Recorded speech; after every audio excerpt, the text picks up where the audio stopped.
दोस्तों, ये खबर सिर्फ खबर नहीं है, बल्कि एक चेतावनी है, एक जागरूकता है जो आपके खून पसीने की कमाई से खरीदी गई उस जमीन को सुरक्षित रखने के लिए जरूरी है। तो कान खोलकर सुनिए, क्योंकि आज का सच आपके भविष्य को संवार भी सकता है और बिगाड़ भी सकता है।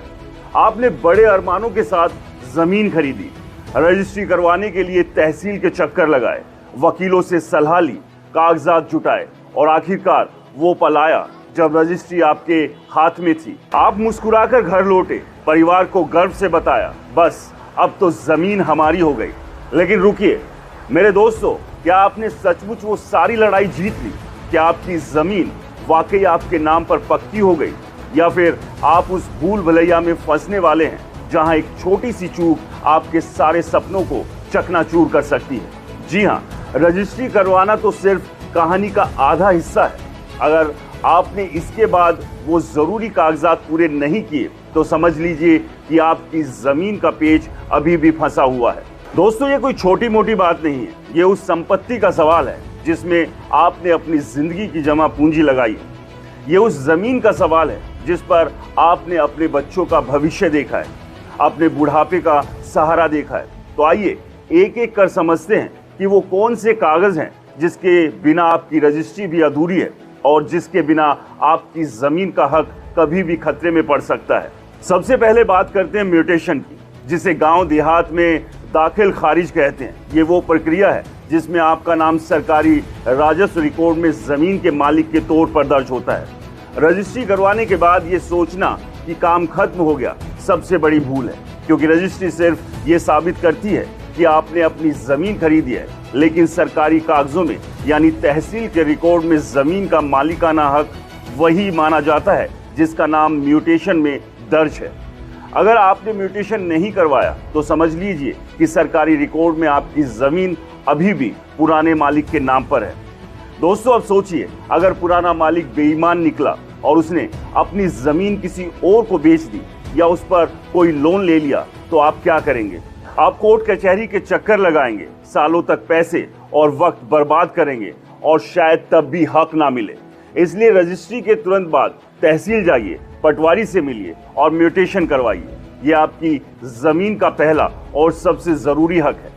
अब बात करते हैं जमाबंदी की। ये वो डॉक्यूमेंट है जो बताता है कि किसी खास जमीन का असली मालिक कौन है। जमाबंदी में जमीन का खसरा नंबर, क्षेत्रफल और मालिक का नाम दर्ज होता है। म्यूटेशन के बाद आपको ये चेक करना है कि आपका नाम जमाबंदी में दर्ज हो गया है या नहीं, क्योंकि बिना इसके आपका हक पूरी तरह से पक्का नहीं माना जाता।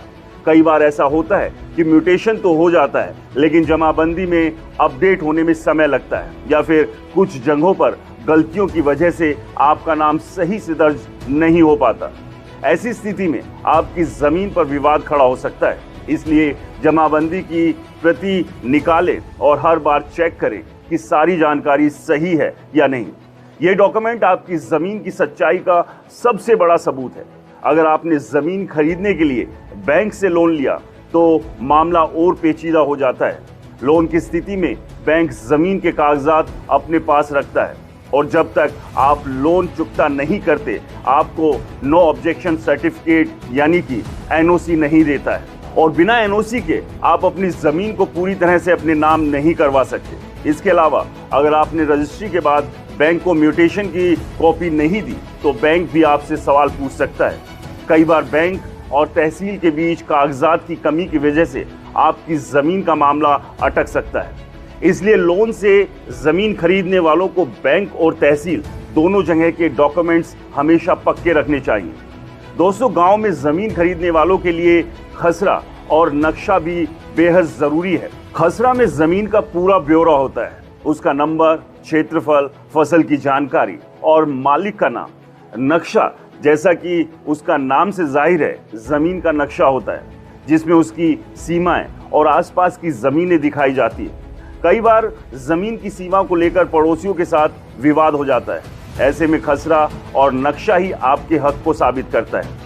इसलिए दोस्तों, रजिस्ट्री के बाद ये दोनों डॉक्यूमेंट्स जरूर ले लें और अगर कोई गलती दिखे तो तुरंत तहसील में जाकर सुधार करवाएं।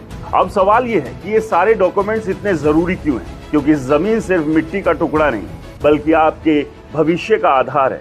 आपकी जमीन पर सिर्फ आपका हक नहीं बल्कि कई और लोगों की नजर भी हो सकती है।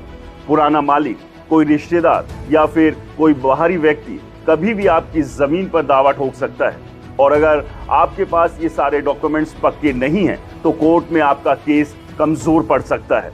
और सिर्फ इतना ही नहीं, अगर आपकी जमीन पर कोई सरकारी योजना आती है जैसे सड़क बनना या कोई प्रोजेक्ट शुरू होना, तो मुआवजा उसी को मिलता है जिसका नाम सरकारी रिकॉर्ड में है। अगर आपका नाम नहीं है तो आप मुआवजे से वंचित रह सकते हैं। इसके अलावा अगर आप अपनी जमीन बेचना चाहते हैं तो बिना इन डॉक्यूमेंट्स के कोई भी खरीदार आपसे डील नहीं करेगा। तो अब सवाल यह है कि इस पेज से बचने के लिए आप क्या कर सकते हैं। पहला, रजिस्ट्री करवाने के बाद बिना देरी किए तहसील जाएं और म्यूटेशन के लिए आवेदन करें। इसके लिए आपको रजिस्ट्री की कॉपी, पहचान पत्र और कुछ दूसरे डॉक्यूमेंट्स जमा करने होंगे।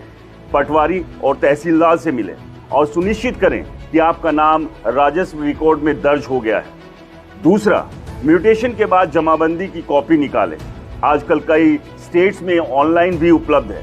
अगर आपका नाम सही से दर्ज नहीं है तो तुरंत सुधार करवाएं। तीसरा, खसरा और नक्शा की कॉपी जरूर लें। ये डॉक्यूमेंट्स आपकी जमीन की सीमाओं और मालिकाना हक को साफ करते हैं। चौथा, अगर लोन लिया है तो बैंक को म्यूटेशन और जमाबंदी की कॉपी जरूर दें। साथ ही लोन चुकाने के बाद एनओसी लेना ना भूलें। पांचवा, अगर आपको डॉक्यूमेंट्स की प्रक्रिया समझ में नहीं आ रही है तो किसी अच्छे वकील की सलाह लें, वो आपको सही रास्ता दिखाएंगे। तो दोस्तों सुनिए, जमीन खरीदना सिर्फ एक लेन देन नहीं बल्कि एक जिम्मेदारी है। रजिस्ट्री के बाद ये सोचना कि सब कुछ हो गया, अपने आप को धोखा देना है। ये कागजात सिर्फ औपचारिकता नहीं, आपके हक की नींव है। बिना इनके आपकी जमीन कभी भी विवाद में फंस सकती है। कोर्ट कचहरी के चक्कर, सालों की कानूनी लड़ाई और लाखों का खर्च, ये सब आपकी एक छोटी सी लापरवाही की कीमत हो सकते हैं। तो आज ही चेत जाइए, अपनी रजिस्ट्री के कागज चेक कीजिए, म्यूटेशन हुआ है या नहीं, जमाबंदी में आपका नाम है या नहीं, खसरा नक्शा सही है या नहीं, सब कुछ देख लीजिए।